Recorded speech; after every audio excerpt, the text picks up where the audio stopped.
All right, what's going on, everyone? Been about 2 weeks since last stream, and we finally got most of the momentum we wanted in the last 3 or 4 days. So this means perfect time for a stream.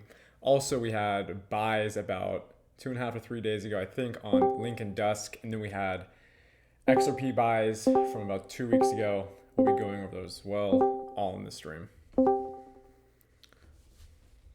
Let me take this off. Okay. First thing, as always, we're going to go over Bitcoin sentiment first, and we will review the short position that we had from March 23rd. So March 23rd was the major short position we took.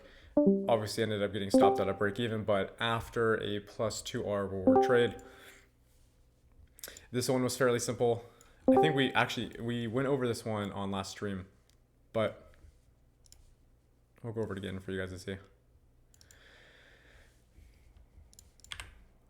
We were looking for price to trade close to, if not exactly within this previous range, right? This is the previous lows of May of 2022.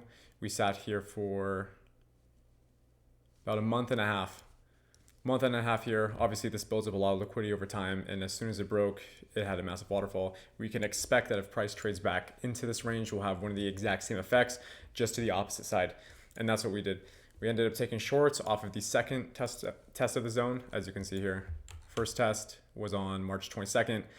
Get the flush, get the retest at 200 EMA, and then we get the retest back 2 days later. Same exact zone, take the shorts, boom, +2R. And this is where we took off pretty much a majority of the trade. Here is the exact signal that we sent. So not only did we have the major lick zone from the previous year that we're testing into, we're also testing into this very small fair value gap here. Also, we didn't raid the highs. This also could have been pretty much the exact same entry for the trade, where we raid the highs and then come back down. Normally, what we want to see is a raid of those highs, and we'll go over because there's trades now that are doing this and a reason why we took them. You're not streaming, fam. Oh, fuck. Thank you, guys. I think we did this last time. All right, we're back up now. Anyways, it is being recorded nonetheless. All right, you guys are back in. So I'll go back over it very quickly. Bitcoin shorts, this is May 22nd. Month and a half here, month and a half worth of support. Obviously, as soon as it gets lost, massive waterfall downside. All we wanted to do after we took longs from the bottom, simply wait for the exact same zone to get tested. Same zone gets tested. We take shorts off the second retest, get +2R, and then I think a week later it breaks even. And then now we have to talk about the current sentiment, because current sentiment is completely different than what it was before. We are now testing. We actually are in 30K right now, so we're in the 30K range. And I think Casper's talked about this multiple times, where we think the next, lick zone is going to be, where we think the next rate is going to be. And for obvious reasons, it's going to be at the most recent high before the previous lows were formed.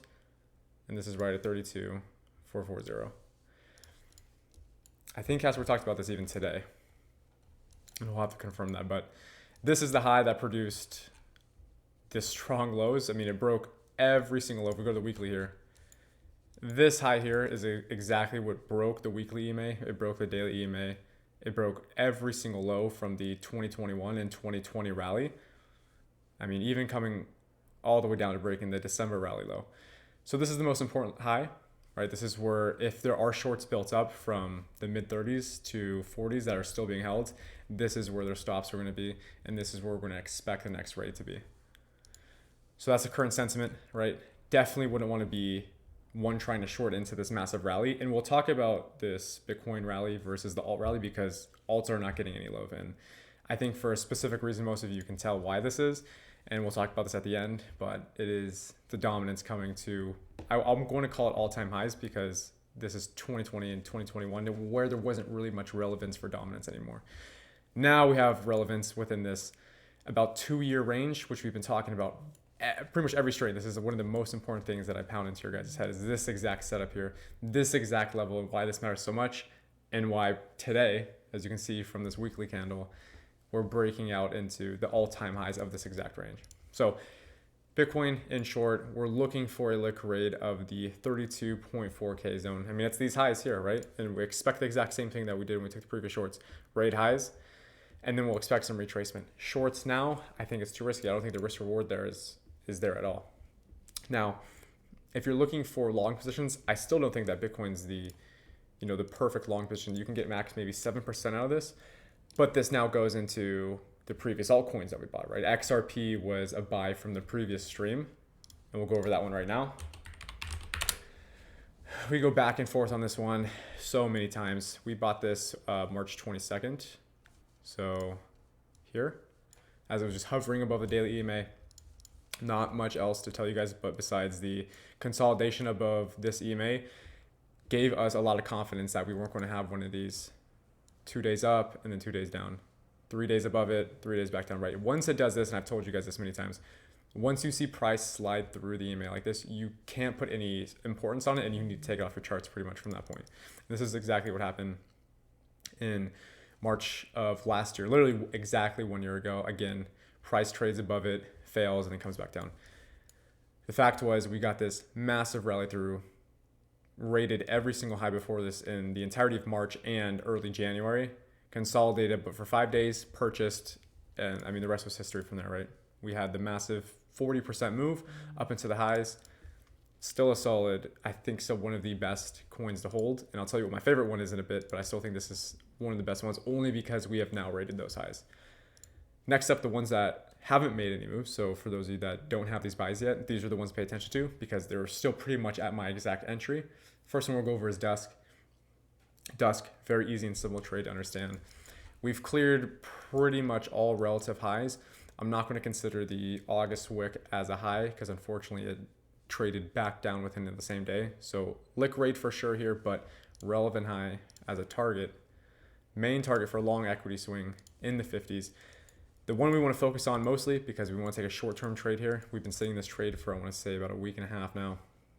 Is going to be this right here, right? All these wicks right around 22.30. 22 cents. We've seen this multiple times, and I think this is the end of March where it couldn't break over these levels. This is going to be where the lick rate's going to happen, right? And this is also going to be where we want to take profits. Pretty much exactly how we took the Bitcoin short trade, where we put our stops, or we put our take profits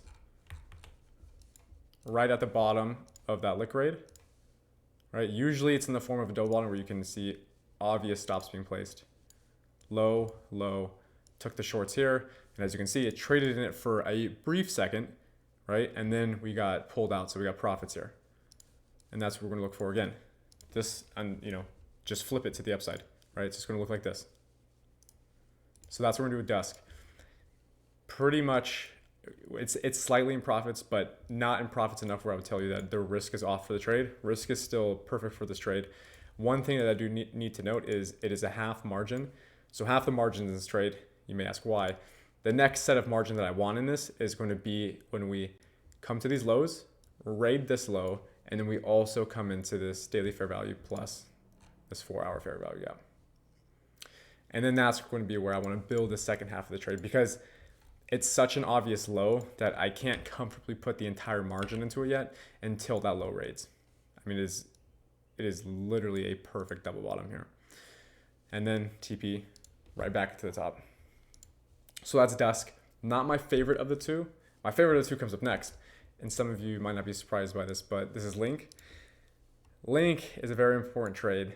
Number one, because I think the entire market and all market participants are watching this one as it's been in consolidation for nearly an entire year. So if you've owned this for a year, you haven't made any progress and you also haven't lost any money yet. And the best thing about this trade is the idea that it's following a perfect power of 3 setup. Casper goes over this quite a bit. But as we can see, we had the massive decompression stage, consolidation, which it's almost a year now. Almost a year, plenty of consolidation in the stage. And as we know, what comes next is expansion. Now, one thing that I've talked about several times about LINK is the idea that validators for the nodes didn't really have an incentive to hold it because there was no staking yet. Almost half a year ago, they brought in the idea of staking. So now there's not as much artificial selling pressure. And you can pretty much see where this stopped, right? I want to say staking was brought in around August of last year, right here. and you had decompression the entire time until boom. Now validators have a reason to hold, and validators have been having a reason to hold and not selling. Now the next part of this is the altcoin phase, obviously, and this brings us into the last part why I think LINK is one of my favorite trades here, is because it's setting up right underneath the daily 200, the same way XRP did, right? But we ended up buying XRP above it. So with LINK, you can easily wait till LINK breaks above this, consolidates for a few days, above 2, 3, 4, 5 days, just like we did with XRP, and then purchase it. The risk isn't that much. You may be risking a 10% deviation in price that you would have gotten it from now. Major target, again, same thing with Dusk. We want to target a lot of these equal highs. And for LINK, that's almost a 32% move. And that's just the first TP, right? The next one, obviously, we want expansion through the power of 3. Okay, LINK being my favorite one, right? Because it has been consolidated for so long and it is ready for its massive move, and it's under the daily 200. Dusk, still a favorable trade, still right on the daily 200, also has a perfect entry under those equal lows. Now we talk about the main thing that I think most people should be talking about right now, which is Bitcoin dominance. The reason this is the main thing we need to talk about now is because it is, if I'm not mistaken, did in fact make a new high. It just barely made a new high over this level in July. Now the reason this is very important is because now we have to worry about something else. Previously, this schematic has given us the literal tops and bottoms of every single market cycle for Bitcoin dominance flipping into altcoins, which obviously gave us the alt run. And that's why I pulled up this chart to the side here. Bitcoin into ETH, into large caps, into alt season.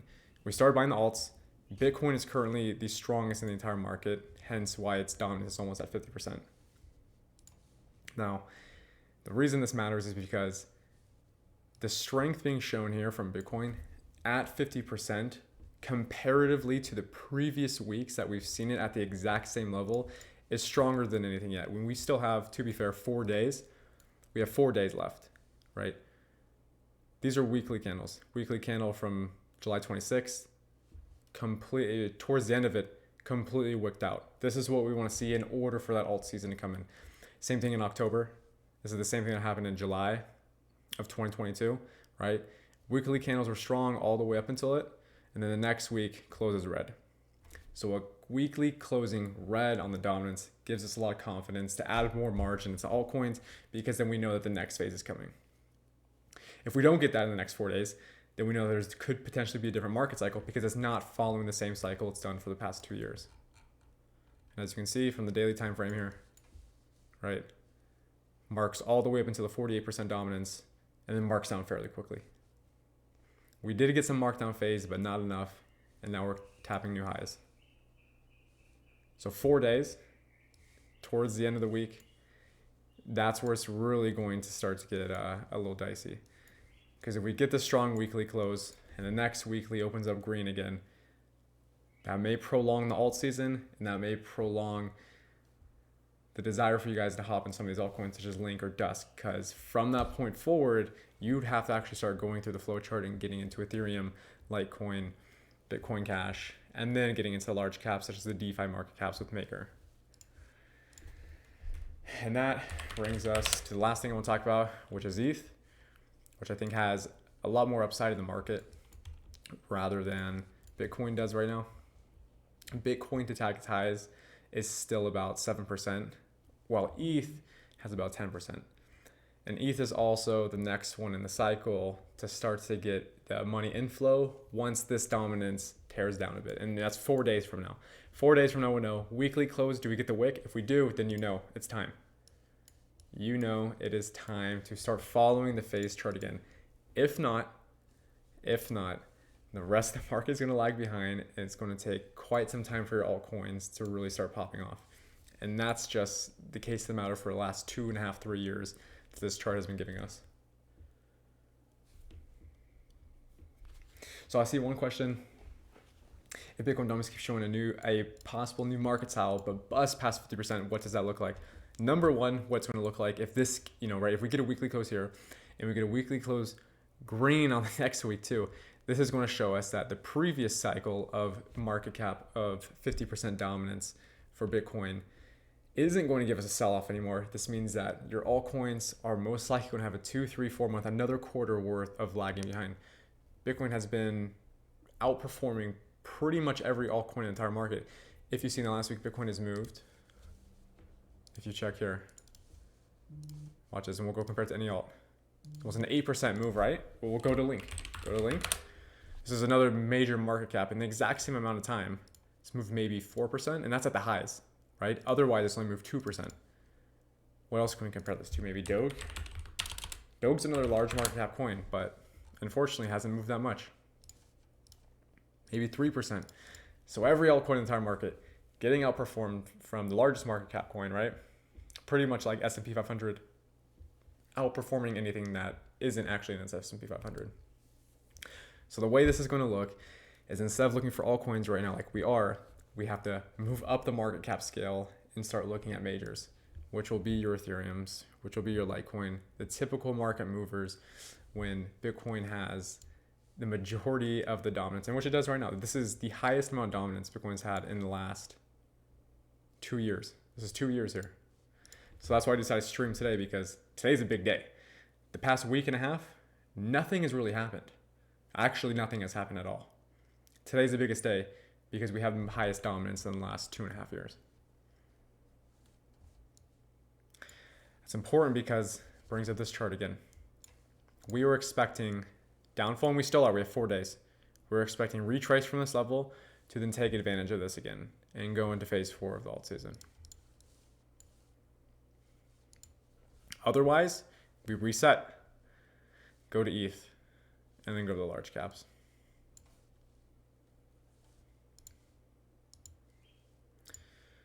Someone said, any thoughts on CPI tomorrow? That's actually great that you brought that up, because I should probably talk about CPI. And then that brings up CPI, which is also going to give us the consumer price index. Normally has a large fluctuation on the entire market. I'm going to say that I think if we go back to SPX right now, I think the market's pricing it in. We talked about this a few weeks ago, how, we'll take this on the SPY chart. We talked about this a few weeks ago, how we thought the false break, right? The exact way that this is set up right now. False break here, comparatively to the exact same amount of decompression that we're expecting was going to happen. And we did. This was actually a fantastic short that we were able to take advantage of, right? Breaks above the daily, and then you have daily break, retest, and then lows, right? No rated lows, but you did have about a 6 to 7% move. Absolutely insane move. However, I think this may be invalidated fairly soon, if not now. Why? Because previously when we had these decompression phases, it broke new lows. No new lows are broken with SPY, and if anything, it's coming up to break these highs. So I will say that I'm bullish for tomorrow, right? I don't have too much of a reason to think that we'll have bearish data coming in when this move looks like it's portrayed as the move that is going to invalidate the previous 2 cycles, as you can see here. So I have to go bullish into this because the move is already giving you the trend that these 2 previous cycles in 2022 and 2021 are going to be invalidated, right? So what better time to invalidate that than your standard black swan events like these, either FOMCs or CPI days. Okay, and that is everything off the checklist for today. Those are the buys. LINK DUSK XRP buys still active. Bitcoin shorts full profits. No Bitcoin position right now. Bitcoin dominance, obviously at an extremely important level. More people should be talking about it. It's unfortunate how many aren't. USDT dominance, anything changed? Nope. As you can see, last time we talked about it, it's been at 6-7% the entire time. So nothing to add here. 4 days left for the weekly close on dominance. That will be pretty much the most important day because we want to see a wick. Remember this. 4 days from now, we want to see dominance die off hard. We want a wick failure close, and then we can start to decompress the downside and follow through with our previous plan.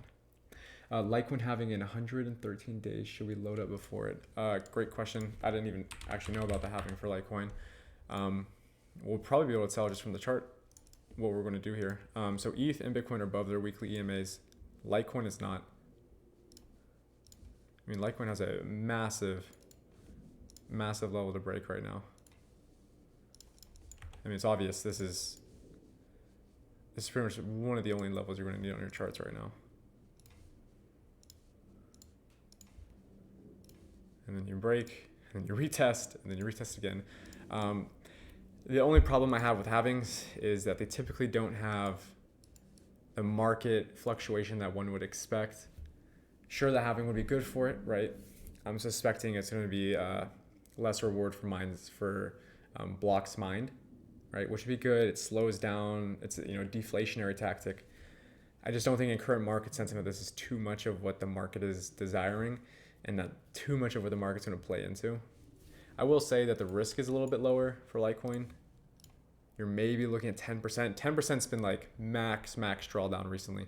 10% into daily EMA. And then 4 hour, probably the exact same actually. If you can get Litecoin, this is actually a trade I would take because you've rated the highs. So Litecoin should be falling now. Look at this. This is probably the best one we could have brought up because this might be the next trade. Highs, rated. Rate the highs, come back down, preferably into order block or fair value. As you can see, there's a perfect 4 hour here. The 1 hour, probably the 1 hour lines up with it exactly. Not only do you get the highs rated into fair value gap, into 4 hour EMA, you also get closer to that daily. So this is actually the next trade I'll probably send out because I like this one a lot now. Highs rated, check. Fair value gap created towards the raid, check. 4 hour EMA near, check. And this is a solid trade here. This is the next one I'll send out. All right, that's it for today. If something else comes up in the meantime, we'll stream it. Again, past week and a half, there's been nothing. Literally the entire market trading sideways. Maybe Doge and Elon putting the Doge logo as the Twitter logo. Otherwise, not much news, not much to go over. We've been focusing on options most of the time because it has given us more opportunities. So 4 days, BTC Dominance, watch out for it because this is the market cycle change. Not too many people are watching this right now. This is where you will know that the market cycle will change. Anyways, catch you guys later. Post a stream up. If you have any more questions, post them, send them to me in crypto chat just so I can go check them out later. I see they're like being asked in other sections right now. Put them in other sections. Put them in crypto chat, not the other sections, and I'll get back to them later. Most of them look like they're you guys are asking me about coins, Ape. It looks like LRC. At me again, and I'll come back later, and I'll send you guys the analysis for it. All right, thanks guys. Catch you later.